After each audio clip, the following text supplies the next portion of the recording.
Olá pessoal, tudo bem com vocês? Hoje eu vim conversar um pouquinho sobre a minha experiência ao ler o livro 1984 do George Orwell, então vem comigo.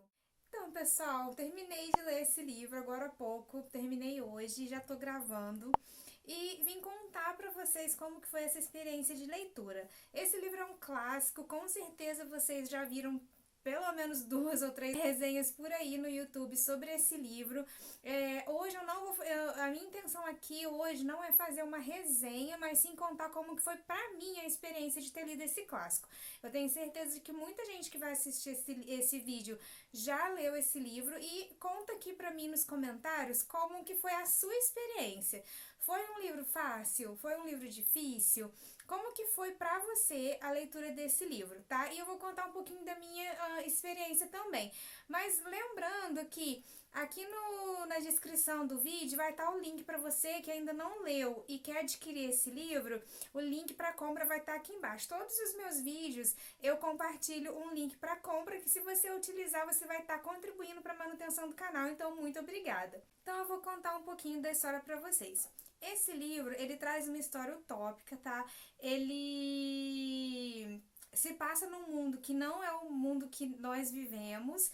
No mundo do livro, existem três grandes países, ou três grandes territórios, e esses territórios, eles meio que ficam guerreando um contra o outro, ou pelo menos eles ficam em guerra, né, um contra o outro. Pelo menos é isso que cidadãos da Oceania, eu não sei se nos livros traduzidos se é esse mesmo o nome, tá? Porque eu li a versão, gente, em inglês.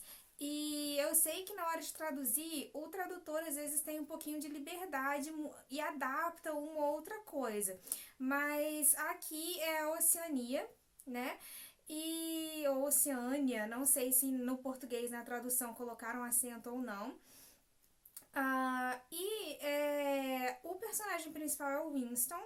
Ele mora, né, nesse país, e ele, de uma certa forma, começa a notar que o jeito que as pessoas vivem, o jeito que aquela sociedade está organizada, tem alguma. Ele sempre fica com a pulguinha atrás da orelha, sabe? E o livro vai acompanhando essa história. Nesse mundo, as pessoas são divididas em três partes, né? As pessoas bem mais pobres, que são meio que isoladas da sociedade. As pessoas da classe do Winston, que fazem parte do partido, pelo menos aqui no inglês chama The Party, né? Que seria partido em português. Eu não sei se na tradução se foi essa palavra que escolheram usar, mas eu vou falar assim como uma tradução livre, né, uma tradução meio que direta da palavra party. O Winston faz parte da party, mas ele é um trabalhador. Ele tá ali como se fosse numa classe média. Ele trabalha para esse partido, tá? Ele trabalha no Ministério da Verdade. E o Ministério da Verdade é o ministério responsável por reescrever o passado. Então, todas as notícias que de alguma forma não servem mais ali para o partido, vão para o Ministério da Verdade. E o Winston é um dos personagens, é uma das pessoas que reescreve essas notícias do passado. Então, na realidade do livro, não existe uma história, a história é mutável. Porque o tempo todo, né, o Ministério da Verdade está ali mudando o que aconteceu no passado de acordo com o que convém para o partido. E aí tem a outra classe, são os inner party, seriam os membros mais da elite do partido. E esses membros são os membros que comandam o partido e sucessivamente comandam o país. O país, ele tem uma figura, né, que é o Big Brother, que é tipo o grande irmão, que é a figura como se fosse do grande líder, né, do país, e o Big Brother tudo vê, tudo controla. Existem umas televisões, eu não sei como que eles colocaram em português, mas aqui chama telescreen. Seriam meio que televisões com câmeras que conseguem vigiar todos os cidadãos que pertencem ao partido, e eles têm também microfones espalhados por todos os lugares. Então, na realidade do livro, todas as pessoas são vigiadas o tempo todo. Então, tudo que acontece, tudo que você faz, você não tem como esconder, sabe? E o Winston, ele é muito ciente disso o tempo todo. E ele é ciente também de que ele tem que controlar o que ele pensa, porque existe a Thought Police, que é a polícia do pensamento. Meio que tudo que você pensa, se alguma pessoa descobrir e aquilo que você pensou for um crime, né, a polícia vai aparecer e você pode ser preso por um pensamento seu. Né? A história é meio complicadinha, mas é só para vocês entenderem o tipo de sociedade que ele está inserido. Então ele vai percebendo aquilo, ao contrário das outras pessoas daquele lugar, ele começa a ficar incomodado com aquilo. Tipo, por que ele não pode pensar? Ou por que o Big Brother vê tudo?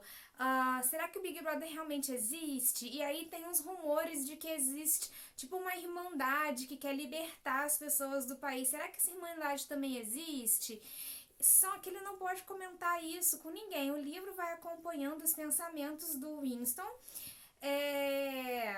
E você fica sabendo do que ele tá pensando, mas ele sempre tem aquela poker face. As pessoas que convivem com ele não sabem do que ele tá pensando. Na verdade, ele não pode deixar as pessoas com quem ele convive saberem, né, do que ele tá pensando. E assim, gente, a realidade que ele vive é muito louca, sabe? Porque assim, existe um brainwashing, né, uma lavagem cerebral ali muito grande para as pessoas acreditarem em tudo o que o partido, né, o The Party, o The Big Brother impõe ali naquela sociedade. E é muito louco, porque existem vários cartazes do Big Brother espalhados por todos os lugares, então todo mundo sabe que ele fica vigiando, mas ninguém se questiona por que ele está vigiando, ou se poderia, né, estar vigiando. É tudo muito comum, as pessoas aceitam tudo, porque elas recebem meio que uma lavagem cerebral o tempo todo ali. Mas por algum motivo o Winston tá acordando dessa lavagem cerebral, ele tá começando a suspeitar das coisas, sabe? E aí ele encontra uma outra pessoa por quem ele acaba, não diria se apaixonando, porque ele começa a gostar, mas não necessariamente no começo ele é um amor, assim, mas eles acabam se apaixonando de verdade. E essa pessoa, ele fica atraído por ela justamente porque ela tem também esses pensamentos que vão contra toda a lavagem cerebral que eles vão sofrendo ali, sabe? Então, eles acabam ficando junto um tempo. O Winston consegue um lugar secreto para eles se encontrarem, que não tem ali a telescreen para vigiar eles, e assim a história vai se desenrolando. O Winston também consegue comprar um caderno em branco e uma caneta para poder escrever um diário. Então ali naquele diário ele vai colocando meio que escondido, né? Ele vai escrevendo escondido coisas que ele tá pensando. Então ele meio que tá saindo daquela lavagem cerebral. E aí, gente, como vocês podem imaginar, né, ele vai sofrer consequências extremamente negativas. Ele vai ser pego, ele e a pessoa que ele gosta, e aí, gente, começa a desenrolar o final da história, e é assim, é horrível, pra falar a verdade. A sensação de ler a parte depois que o Winston foi pego, né, que a polícia prende ele, é muito tenebrosa. Mas assim, eu não sei, na verdade, agora eu vou começar a falar da minha experiência mais a fundo. Eu não sei qual que é a sensação que pra mim foi mais incômoda. Se foi a parte depois que ele foi preso, de todas as coisas que acontecem fisicamente, né, com ele depois que ele vai preso, ou se o mais assustador é toda essa ideia de uma sociedade que vive levando lavagem cerebral e que não sabe que não é livre, que não sabe que vive numa sociedade completamente controlada, que não sabe que não tem liberdade para pensar. Isso é muito assustador, porque se você pensar em algumas ditaduras, né, igual eu li o livro Para Poder Viver, da Yeonmi Park, que é uma norte-coreana, e como vocês sabem, a Coreia do Norte é muito fechada, eles não têm acesso à informação, eles não têm acesso à internet, eles não têm acesso a nada, e eles vivem basicamente numa sociedade muito próxima da sociedade do 1984, Porém, sem um pouco da tecnologia, né? Porque a forma ali que o ditador da Coreia do Norte arrumou para poder vigiar as pessoas o tempo todo, tem aqui no livro também, que é uma pessoa delatar a outra, né? Lá na Coreia do Norte existem reuniões semanais da população em pequenas câmaras, né, nos seus bairros, e é um encontro semanal para você contar tudo que aconteceu, que as pessoas fizeram naquela semana. Então, uma pessoa acaba falando da outra, e aí acontece das pessoas irem presa por causa de um vizinho que conta. E aqui no livro, as crianças são treinadas para vigiarem os pais o tempo todo e para entregarem os pais para a polícia se elas descobrirem, por exemplo, que o pai sonhou com alguma coisa que era contra o partido, e daí ela vai na polícia, né, fala que o pai teve aquele crime do pensamento e o pai vai preso. Então, assim, um pouco não, muito do que tem aqui acontece em certas ditaduras.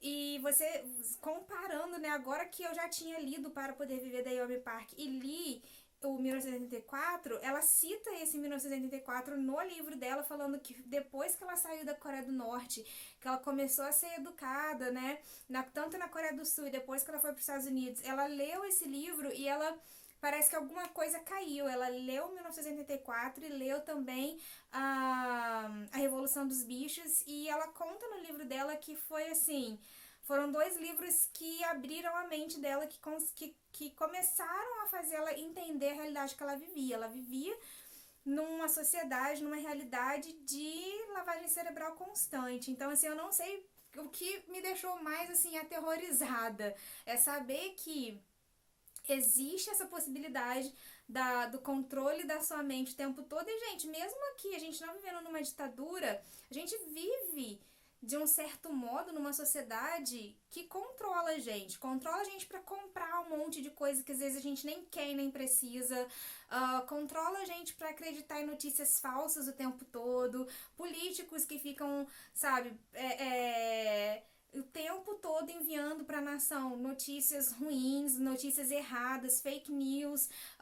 Não tô falando só do Brasil, tá, gente? Tipo assim, a gente viu agora as eleições americanas e, tipo assim, o Trump o tempo todo botando fake news no Twitter dele. Então, assim, tentando fazer aquele brainwashing, e as pessoas acreditam. E é uma coisa que até aqui no final do livro tem tipo um pós-fácil do Eric Fromm, e ele fala sobre isso, dessa questão das pessoas terem a tendência a acreditar no fato só porque muitas pessoas acreditam. Elas não necessariamente vão checar se o fato é real. Se todo mundo ao redor dela acredita naquele fato, mesmo que aquele fato seja mentira, aquela pessoa vai acabar acreditando. Porque, não é possível que, tipo assim, milhões de pessoas estejam erradas e só aquele grupinho menor esteja certo. Tipo assim, as pessoas têm essa tendência de seguir a boiada, sabe? Do pensamento em conjunto. Então, assim, tem um pouco a ver. Isso é muito tenebroso, é muito assustador quando você vai lendo o livro e vai descobrindo que muito desse mundo aqui que não existe acaba existindo no nosso mundo. E você fica assim, gente, para onde a humanidade está indo, né? É muito tenebroso. E hoje a gente tem a tecnologia para ser vigiado o tempo todo. Estamos no YouTube, né? Estamos online o tempo todo. Então hoje, se o país literalmente quiser vigiar, o país no sentido das pessoas que estão no poder, quiserem vigiar a gente 24 horas por dia, eles têm como, porque existe a tecnologia, sabe? Então, assim, a minha experiência de leitura foi muito boa, tipo assim, o livro é maravilhoso, ler o livro foi muito gostoso, porém, o que o livro desperta, o abrir de mentes do livro é assustador, porque você começa a comparar com a realidade o tempo todo. Então, assim, é uma sensação de leitura ótima com uma coisa tenebrosa que pode, sei lá, você fica imaginando sempre assim, ai, gente, nós estamos caminhando para isso. Entendeu? É essa sensação que ficou, né? Claro, gente, a gente tem que ser um pouco realista também, que não estamos, né, nessa situação, mas o livro, eu acho que é essa sementinha que o Orwell queria plantar, né? Essa sementinha da dúvida, do duvidar das informações que os políticos dão, do duvidar dessa coisa de acreditar só porque todo mundo acredita. essa sementinha da dúvida que o Winston tinha, que eu acho que o Orwell queria plantar na gente. E ele consegue com maestria com esse livro. Então, assim, é um livro que eu indico muito, sabe? É um livro que eu quero reler. Porque eu tenho certeza que esse é um livro que cresce com releituras, né? Quanto mais eu sinto que quando eu ler esse livro de novo, eu vou conseguir absorver muito mais a mensagem do Orwell, do autor. Então, com certeza, pretendo ler de novo. Tem umas edições para serem lançadas agora em 2021 que eu já estou de olho. Quem acompanha as editoras no Instagram já tá sabendo. Tem editora aí para lançar novas edições lindas de capa dura desse livro e da Revolução dos Bichos. Então, assim, já mal posso esperar para comprar uma edição em português, porque eu li em inglês e eu quero muito saber. Uma das coisas que eu mais gostei do livro é que aqui no final tem um apêndice que explica o Newspeak. Eu não sei como que os tradutores colocaram o Newspeak em português. Seria como se fosse assim, uma nova forma de falar. O inglês estava sendo retirado, né, daquela população e eles estavam substituindo por uma nova linguagem, tirando um monte de vocabulário, podando mesmo a linguagem da população, para poder fazer com que a população não tivesse como pensar. Quando você não tem vocabulário suficiente para expressar seus pensamentos, seus sentimentos, você acaba retirando esse poder de pensamento, esse poder de sentir também da população. Então, podar uma língua é muito perigoso, e isso acontece em vários lugares, de não aceitarem, né, na Coreia do Norte, por exemplo, não tem uma palavra que significa amor de pai para filho, não tem uma palavra, por exemplo, que significa amor entre homem e mulher. O único tipo de amor que existe é o amor ao líder, né, o amor ao ditador.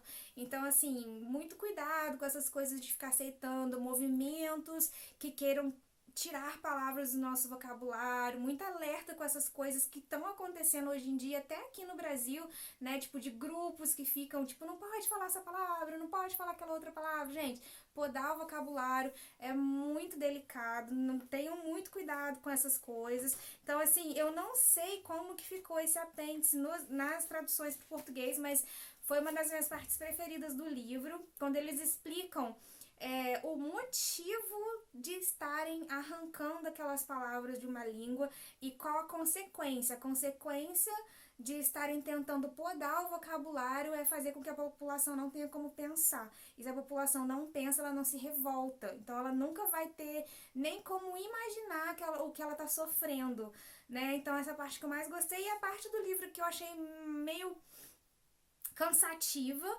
é a parte que o Winston lê o livro do O'Brien lá, que ele pega o livro emprestado, acreditando que ele entrou ali pra Irmandade. Então ele lê o livro em voz alta, e então é como se a gente estivesse lendo o livro junto com o Winston. Eu achei essa parte um pouco maçante, sabe, um pouco cansativa, mas passou. E aí logo depois, né, ele é pego e desenrola o final do livro, que eu não vou comentar, porque eu quero que quem ainda não leu, leia. E se você já leu, comenta aqui o que você achou desse final. Porque, gente, a última frase do livro é assim, tenebrosa, tá? Eu vou comentar a última frase do livro. Se você não leu ainda, pule esta parte, pule os próximos 30 segundos. Aqui na versão em inglês, deixa eu pegar aqui. Aqui na versão em inglês, o livro termina com essa frase: He loved Big Brother. Então, assim, gente, tenebroso. Então, voltando para você que pulou os últimos 30 segundos e não quis ter o spoiler da última frase do livro, essa foi a minha experiência ao ler o livro 1984. Vamos conversar um pouquinho sobre ele aqui nos comentários, tá? E é isso aí, a gente vai continuar falando sobre livros e leitura nos próximos vídeos. Tchau!